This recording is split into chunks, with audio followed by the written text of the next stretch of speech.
부활절입니다. 부활하신 주님께서 오늘 이 자리에 함께 하셔서 우리에게 그 능력과 권세를 그리고 기쁨을 충만하게 채워주실 줄로 믿습니다. 오늘은 부활의 새 생명이라는 제하의 말씀을 증거하도록 하겠습니다. 여러분, 봄에도 눈이 옵니다. 근데 이 눈은 햇빛에 녹지 않는 눈입니다.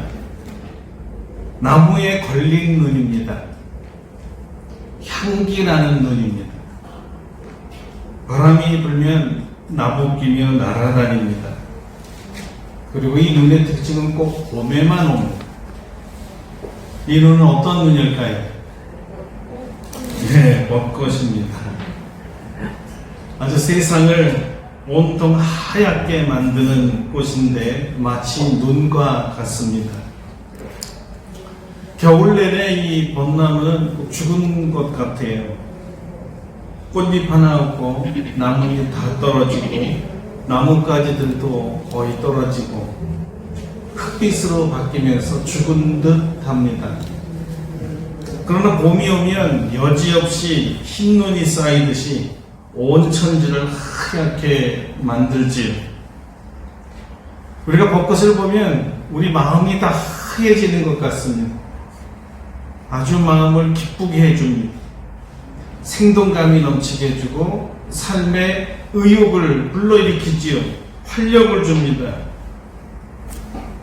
저는 이렇게 생각해 봤습니다. 이 벚꽃이 봄에 피우는 이유는 뭘까? 아마도 예수님의 부활을 축하하기 위한 것이 아닌가라는 생각이 들었습니다. 자신도 겨울 내내 죽어 있는 듯 하다가 살아난 것처럼 예수님께서 무덤을 여시고 다시 사신 이 부활절이 그토록 감격스러웠나 봅니다. 오묘한 하나님의 창조와 섭리에 감사와 찬양을 돌립니다. 예수님 부활 찬양합니다. 오늘은 예수님께서 십자가에 죽으시고 3일 만에 부활하신 그 이유에 대해서 하나님 말씀을 증거하려고 합니다. 예수님께서 십자가에서 죽으시고 다시 사신 이유는 그리스도인이라면 누구나 다 물어보고 싶고 알고 싶은 질문이지요. 바울 사도는 여러 서신에서 이 궁금증을 갖고 있는 그리스도인들에게 아주 명쾌한 답을 주었습니다. 그 중에 하나가 갈라디아서입니다. 그리스도께서 하나님 곧 우리 아버지의 뜻을 따라 이 악한 세대에서 우리를 건지시려고 우리 죄를 대속하기 위하여 자기 몸을 주셨으니 영광이 그에게 세세토록 있을지어다. 아멘. 무엇보다도 바울이 생각할 때 예수님께서 이 땅에 오신 목적, 그래서 십자가에서 못 박혀 죽으시고 다시 사신 이유는 우리의 죄를 대속하기 위한 것이었습니다. 이 악한 세대에서 우리를 건지시기 위해서였지요. 그리고 우리를 죄악에서 건지시는 그 방법은 생각하기도 끔찍했던 십자가였고요. 저는 지난 금요일 날 지인이 보내준 동영상을 보았는데 아주 제 마음을 다 흔들어 놓은 그런 영상이었습니다. 이 짧은 동영상 통해서 여러 번 눈물을 흘릴 수밖에 없었습니다. 여러분이 잘 아는 그리스도의 고난, 그리스도의 고난이라는 영화를 편집한 건데 이미 여러 차례 보았고 잘 아는 내용입니다만 좀 특별하게 이분이 편집을 할 때 관심을 가진 그 부분이 어떻게나 마음을 찡하게 하는지 많이 눈물을 흘렸습니다. 십자가 지시기 전에 예수님께서 이 땅바닥에 피를 다 적실 정도로 엄청나게 맞으셨다는 것은 여러분이 다 아시고 영화의 연상이 되시죠. 그때 채찍에 맞을 때 흘린 피가 얼마나 많은지. 근데 몸에 하나도 성한 곳 없이 다 흘리셨다는 것을 우리가 잘 아는 사실인데 그렇게 해서 거의 기절 상태에 있는 예수님을 로마 군병들이 양팔을 끌고 질질 끌고 가는 장면이 나와요. 한 6, 7m를 끌고 가는데 그 몸에서 흘린 피가 다 바닥에 떨어져 가지고 마치 일자로 쭉 피가 뿌려진 것처럼 그 섬뜩했습니다. 저렇게 많은 피를 흘리셨구나에 놀랐는데 그 다음 장면이 저는 아주 마음을 아프게, 그것을 보고 있던 예수님의 친어머니 마리아가 아무 말 못하고 그 슬픈 그 눈동자 있잖아요. 그 눈에서. 그런데 이 타월 같은 큰 숄더 같은 하얀 천입니다. 아주 그 큰 천을 아마 아들을 위해서 준비했던 것 같은데 그 천으로 아들이 흘린 피를 훔치는 거예요. 닦는 거예요. 그때 마음이 저도 모르게 아주 굉장히 그냥 찡한 마음이 들었어요. 왜 그랬느냐? 어머니의 마음을 보았습니다. 어머니가 그 아들의 피 한 방울이 땅에 떨어진 곳조차도 아까웠어요. 너무 귀하고 귀한 내 아들의 피가 저렇게 값없이 땅에 버려지는 것 자체가 어머니는 속상했던 거예요. 그래서 그거를 수건 같은 타월로 이렇게 흰 것으로 이렇게 훔쳤으니까 거기에 빨간 게 묻혀있죠. 그거를 가슴에 이렇게 안는 장면을 볼 때 너무나 마음이 아팠습니다. 또 한 번 뭉클한 장면이 예수님께서 그 이후에 십자가를 지고 비아 돌로로서 고난의 길을 올라가시다가 이번에는 그 십자가가 너무 지기가 무거워가지고 견디다 못해가지고 뒤로 이렇게 넘어지는 장면이 나와요. 그러니까 십자가도 내동당에 치고 그 위에 목사님이 떼굴 한 2바퀴 굴릅니다. 거기에다가 로마 군병이 왜 그거를 견디지 못했느냐, 그 등짝에 또 다시 채찍을 때릴 때 피가 또 터졌는데 그때 얼굴에 완전히 피 범벅이가, 왜 가시관에서 넘어지면서 흘렸던 피가 얼굴을 가리는데 아마 베로니아라는 여인 같아요. 그 여인이 용감하게 다가가서 자기가 가지고 있는 또 흰 수건입니다. 그걸로 예수님의 얼굴을 이렇게 닦아주래요. 거기까지만 하면 덜 그랬는데 그 수건에다가 입맞춤을 하는 모습도 그냥 마음이 그냥 열리면서 제가 오열을 터뜨렸어요. 어머니나 이 여인이나 예수의 피가 그냥 버려지기에는 너무너무 아까운 귀한 거기 때문에 한 방울도 땅에 떨어뜨리기 싫어했던 예수님을 사랑하는 사람들의 그 마음을 보았기 때문입니다. 그 피를 누구를 위해서 흘렸을까요? 바로 저와 여러분을 위해서 흘리셨던 거죠. 십자가와 거기서 흘린 보혈은 우리의 죄를 대신 지고 형벌을 받아 죄를 사해 주시려는 대속의 수단이었습니다.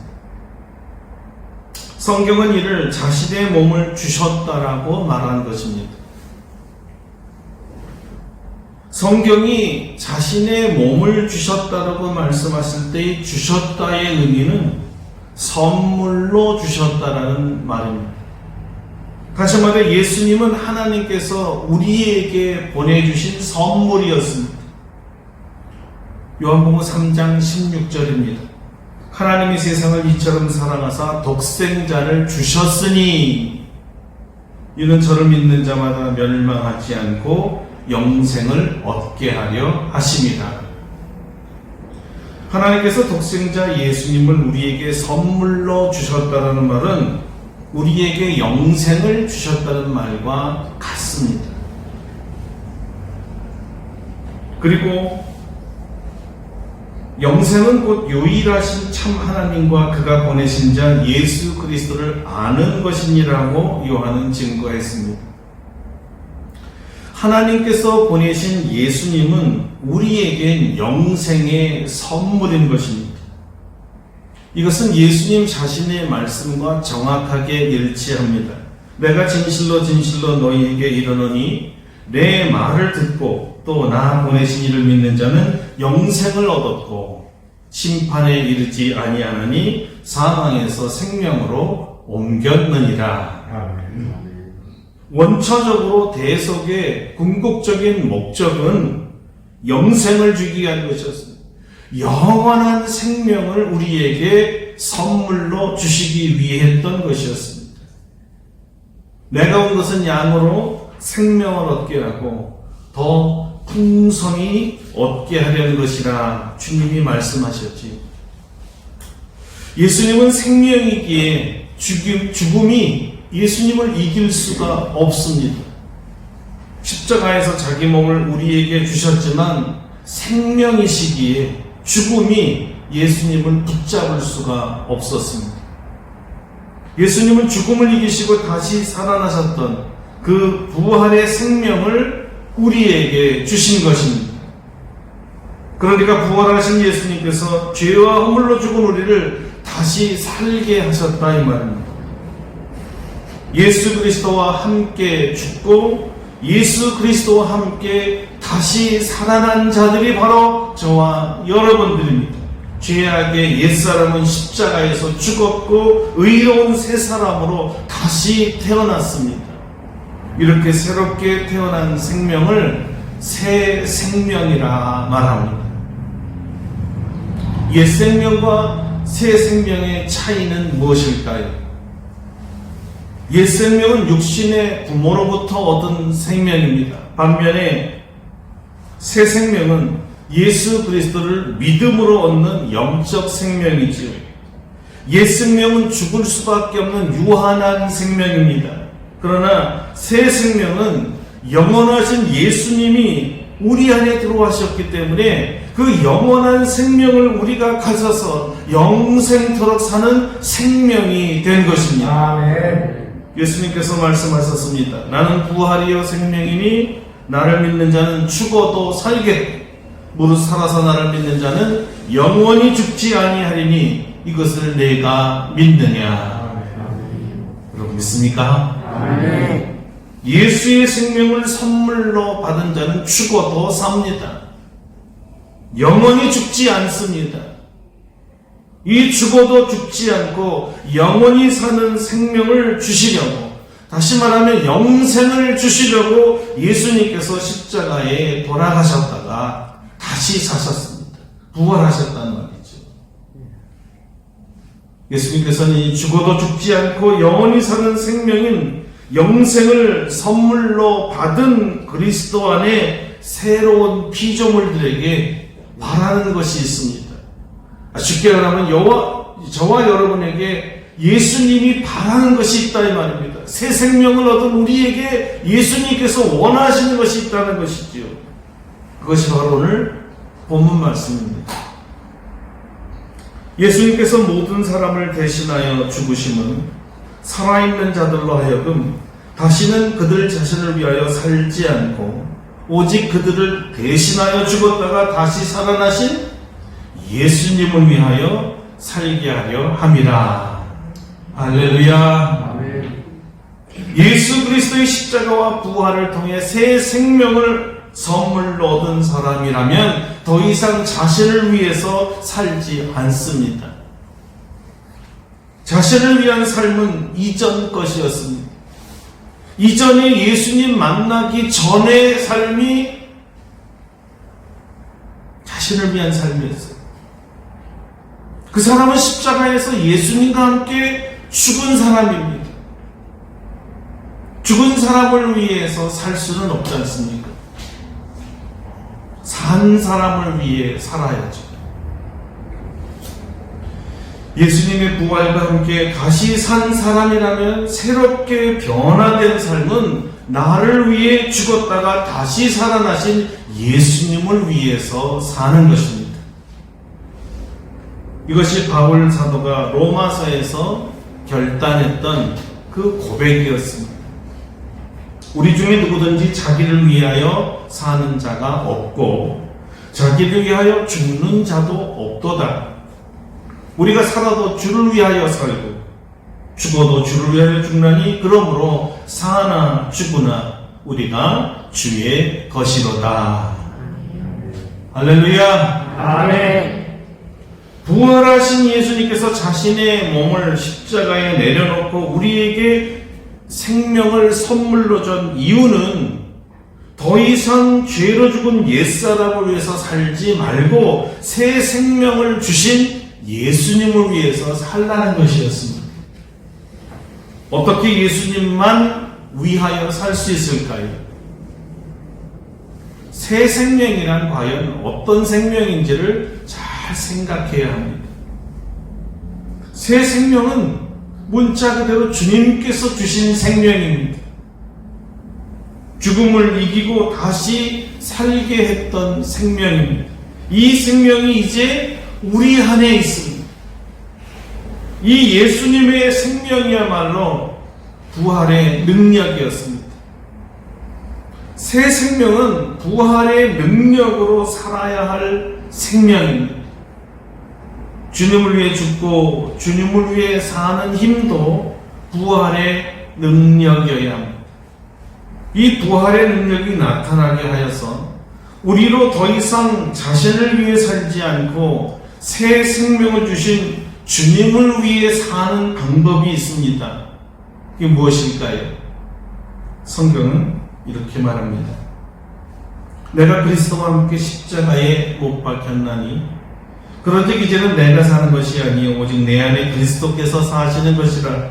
이제 내가 육체 가운데 사는 것은 나를 사랑하사 나를 위하여 자신을 버리신 하나님의 아들을 믿는 믿음 안에서 사는 것이라. 한마디로 부활의 능력, 새 생명이 주님을 위해서 살게 하려면 오직 믿음으로만 가능하다는 얘기입니다. 주님을 위해서 살 수 있는 것도 오직 믿음입니다. 그런데 이 믿음이 믿음 되게 하는 것이 있습니다. 다시 말하면 우리의 믿음조차도 우리 스스로가 가질 수 없고 은혜로 온다는 사실입니다. 하나님의 은혜가 아니면 믿음을 가질 수가 없습니다. 믿음보다 앞서는 것이 은혜입니다. 하나님이 은혜를 베푼 자가 믿어지는 거예요. 믿음을 가질 수가 있는 거예요. 하나님의 은혜가 아니면 믿음대로 살 수가 없고, 하나님의 은혜가 아니면 믿음으로 능력을 받는다 할지라도 주님을 위해 살지 않는다는 것이죠. 우리가 새 생명을 얻을 때도 은혜로 선물로 얻었지만 새 생명으로 주님을 위해 살게 하는 것도 전적으로 하나님의 은혜입니다. 하나님이 주신 선물이라 이 말입니다. 그러니까 우리가 은혜로 구원받은 것이지요. 죄로 죽었던 자라 죽은 자가 스스로 살 수가 없는 것입니다. 그런데 하나님께서 우리를 긍휼히 여기시고 큰 사랑으로 우리를 살려주셨습니다. 바울은 철저히 율법을 지켜야 구원을 받을 줄 알았던 사람이었습니다. 그러나 부활하신 주님을 다메섹에서 만난 이후로 자신의 생각이 틀렸고 오직 하나님의 은혜로만 구원받는 사실을 깨닫게 되었습니다. 이후론 자신이 알았던 모든 유익하던 것을 배설물로 여깁니다. 오직 하나님의 은혜였습니다. 죄의 대속도 하나님의 은혜였고, 자신이 죄임을 깨닫는 것도 은혜였고, 아파하며 회개할 수 있는 것도 하나님의 은혜였습니다.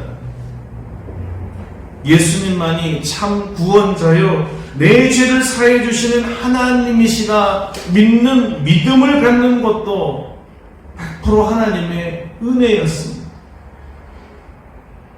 여러분이 잘 아는 바울의 간증 중에 최고의 간증, 우리 마음을 뜨겁게 하는 간증 중에 하나가 하나님의 은혜에 대한 간증이었습니다.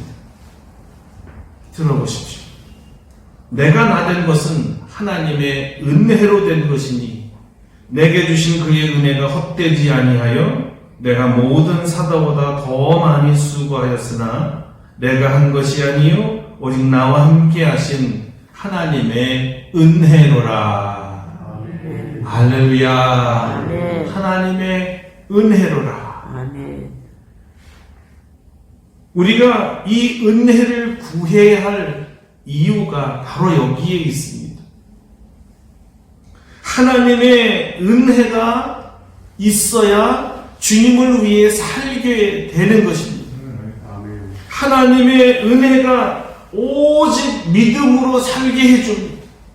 하나님의 은혜로 부활의 능력을 구하게 되고 하나님의 은혜로 부활의 능력을 받게 되고 하나님의 은혜로 나를 위해 십자가에 죽으셨다가 부활하신 주님을 위해 살게 되는 것입니다. 다 하나님의 은혜입니다. 이 은혜의 삶이 새 생명을 받은 자의 삶입니다. 새 생명을 선물로 받은 자는 저절로 어떻게 하면 주님을 기쁘시게 할 것인가를 찾게 되는, 그것이 본성적인 거예요.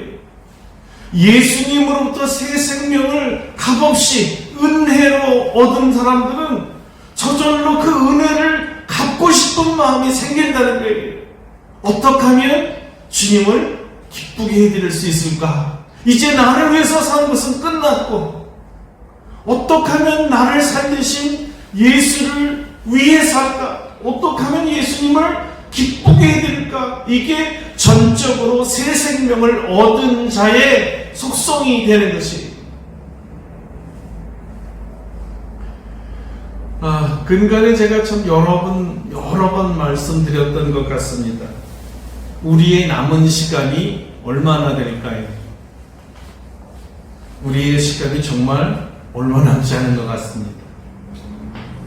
대부분 우리 성도들은 지나간 시간보다 남은 시간이 비교할 수 없을 만큼 적게 남았네요. 그죠? 우리 상목 형제만 빼고 아직 살 날이 많이 남았습니다. 대부분은 살아온 시간이 더 많아서 이제 하나님 앞에 갈 시간까지 얼마 남지 않은 삶을 사는 거예요. 이 짧은 시간, 우리에게 주어진 시간이 많지 않은데 어떻게 하면 이 짧은 시간에 주님을 기쁘게 해드리다가 주님 만날 수 있을까? 우리는 생각하지 않을 수가 없습니다. 우리 지혜롭게 살다가 주님 앞에 가야 되지 않을까요? 이제까지 어떻게 살아왔건 그거는 이미 지나간 거고 남은 세월마저 똑같이 살 수는 없지 않습니까? 정말 얼마 남지 않았잖아요? 바울 사도는 세월을 아끼라고 말씀했습니다. 이것저것 다 하다가 많은 것을 한 것 같은 기분은 드는데 가장 중요한 일, 가장 주님을 기쁘게 하는 일은 하지 않고 덜 중요한 일, 해도 되고 안 해도 되는 일에 그 시간을 쓴다면 지혜롭게 살지 못한 것이죠. 어쩌면 잘못 산 거죠. 주님이 하나도 기뻐하시지 않는 일만 한다면 남은 시간이 참 헛된 거죠. 새 생명에게 주님이 원하신 일, 바라시는 일, 주님을 위한 일, 주님께서 기뻐하시는 일을 해야 되지 않을까요? 어떻게 하는 것이 주님을 제일 기쁘게 해드리는 걸까요? 우리 남은 세월 시간에 말입니다. 역시 사도 바울의 지혜를 좀 빌어볼까 합니다. 고린도전서 12장에서 바울 사도는 은사에 대해서 말하면서 그 끝에 더욱 큰 은사 또는 가장 좋은 길을 보이겠다고 하셨습니다. 왜냐하면 이것이야말로 가장 주님을 기쁘게 해드리는 일이요 주님을 위한 일이라고 그가 믿었기 때문입니다. 그리고 13장에 이어서 그 더욱 큰 은사, 가장 좋은 길이 무엇인가를 밝혔습니다. 그것은 바로 사랑이었습니다. 방언이나 예언 같은 은사도 산을 옮길 만한 믿음도 자기 몸을 불사르게 내어주는 구제도 사랑이 없으면 아무것도 아니라는 것을 깨달았기 때문입니다. 그것은 주님 앞에 갈 때 아무 유익이 없다는 것을 그는 깨달았기 때문입니다. 다시 말하면 오직 사랑만이 주님을 기쁘게 해드리는 일이고 전부라는 것을 깨달았어요. 그래서 그는 사랑은 율법의 완성이다라고 말할 수 있었던 것입니다. 오랫동안 새 생명을 주신 주님을 위해 사도 바울 자신도 이것저것 다 해보았습니다. 결국 뒤돌아봐서 생각해 볼 때 예언도 사라지더라는 거예요. 방언도 그치더라는 거예요. 지식도 사라졌다라는 거예요. 남은 것이 무엇이었을까요? 사랑이었습니다. 사랑만 남더라는 것입니다. 그래서 앞으로도 사랑만 남게 하라는 것이지. 주님을 사랑한다는 말은 주님을 위해 산다는 말과 같을 것입니다. 주님을 기쁘게 한다는 말이기도 하지요. 사랑할 때 주님을 위해 사는 것입니다. 새 생명을 주신 이유가 무엇이냐? 단적으로 말하면 사랑하기 위해서라는 거예요. 이 말은 주님께서 돌아가시기 전에 하루 전날 제자들을 다 모아놨고 최후의 만찬에서 마지막 주셨던 유언과 같은 말씀이었습니다. 새 생명을 너희에게 준, 새 계명을 너희에게 주노니 서로 사랑하라. 내가 너희를 사랑한 것 같이 너희도 서로 사랑하라. 그래서 이 말씀을 가슴에 품으시고 지나간 세월을 한번 여러분 생각해 보시기 바랍니다. 뒤돌아봅시다. 우리 인생의 사랑의 열매를 얼마나 많이 남겼을까요? 돌이켜보면 사랑보다 더 귀한 것이 과연 있었을까요? 다 지나가더라고요. 그리고 저는 아무리 생각해봐도 후회할 것들만 생각이 나는, 짧으면 짧고 길면 긴 인생이에요. 그런데 뒤돌아보니까 다 후회만 되는 거예요. 너무 헛된 것에 많은 시간과 물질과 땀을 들였는데 열매가 없더라는 것을 볼 때 허무하더라고요. 정말 가까운 사람들을 사랑하지 못했습니다. 주님께서 그토록 호소하였건만 누구를 사랑하는 것이 주님을 사랑하는 건지 몰랐습니다. 무엇을 하는 것이 주님을 사랑하는 건지 몰랐어요. 누구를 사랑하는 것이 주님을 사랑하는 걸까요? 성경은 말합니다. 누구든지 하나님을 사랑하노라 하고 그 형제를 미워하면 이는 거짓말하는 자니 보는 바 그 형제를 사랑하지 아니하는 자는 보지 못하는 바 하나님을 사랑할 수 없느니라. 자, 누구를 사랑해야 됩니까? 내 눈에 보이는 내 형제들, 내 가족들, 내 친구들, 주 안에 형제 자매들이지. 주께서 나를 사랑하는 자는 나의 계명을 지킨다고 하셨을 때 그 계명도 역시 사랑이었고 특별히 제자들 간에 서로 사랑하는 것이 주님의 계명이었어요. 그리고 주님께서는 사랑의 열매를 많이 맺으라고 말씀하셨습니다. 그래야 주님께서 기뻐하시고 주님의 기쁨으로 인해 우리도 기쁨이 충만해진다고 말씀하셨습니다.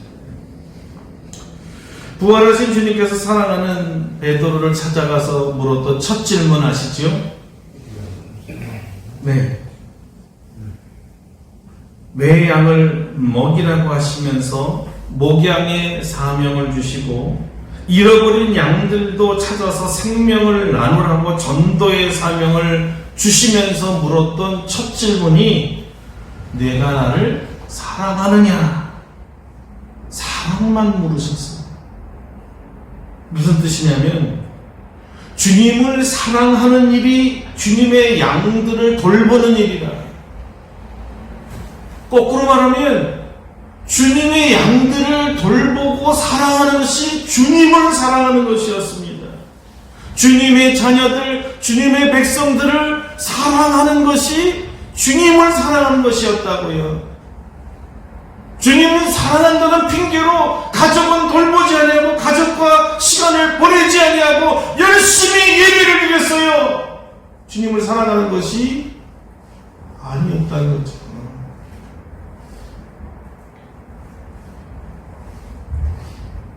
전도도 사랑해야, 주님을 사랑하고 그 영혼을 사랑해야 가능한 일이고요. 성도의 교제도 사랑이 있어야만 가능해져. 사랑하지 못한 사람하고 교제하기가 힘든 거예요. 가난한 형제들 구제하는 것도 그 영혼이 불쌍한 마음을 들으면서 사랑이 와야 베풀 수 있는 마음이 생기는 것이지요. 심지어 하나님의 말씀을 배우고 기도하고 정말 여러분 예배 드리는 것조차도요, 주님을 사랑하지 아니하면 절대 이루어질 수 없는 일이었습니다. 아멘. 주님을 사랑해야 가능한 일들이었어요. 말씀을 맺으려고 합니다. 십자가에서 죽으시고 부활하신 예수님으로부터 새 생명을 저와 여러분이 받았습니다. 맞습니까? 아멘. 그렇다면 여러분, 이제 우리의 지나간 것은 잊어버리세요. 남은 세월이 더 중요하기 때문입니다. 이 짧게 남은 우리의 삶은 나를 위해서 더 이상 살지 말고 나를 위해서 죽으셨다가 다시 사신 예수님을 위해서 사시기를 바랍니다. 예수님을 위해서 산다는 말은 단적으로 말하면 주님의 사람들, 주님의 양들, 주님의 백성들을 사랑을 하는 것이에요. 그리고 누구를 가장 먼저 사랑해야 되느냐? 자기 가족이에요. 내 부모, 내 자녀, 내 피부치들을 사랑하지 않으면서 사랑하라 다른 사람에게 말하는 것은 너무나 맞지가 않는 말이에요. 정말 주님을 사랑한다면, 그리고 남은 인생을 주님을 위해서 산다고 우리가 깨달았다면 결국은 가족들을 최고로 사랑해서 가족들로부터 이런 얘기 듣는 겁니다. 우리 엄마 최고입니다. 우리 아들 최고입니다. 자녀가 제일 기쁜 게 뭐죠? 부모로부터, 이 자녀로부터 우리 어머니 존경합니다. 이 세상에서 제일로 존경합니다. 이런 소리 듣는 거예요. 그게 말씀대로 잘 산 거요. 그게 주님을 위해서 결국 산 거예요. 사랑하는 성도 여러분, 사랑합시다. 영원토록 사랑합시다. 우리에게 영원한 생명을 주셨으니까. 새 생명의 특징은 짧은 세월이 아니잖아요. 영원토록 사는 영생이기 때문에 사랑하되 영생토록 살아나시기를 축원합니다. 아멘. 기도하겠습니다.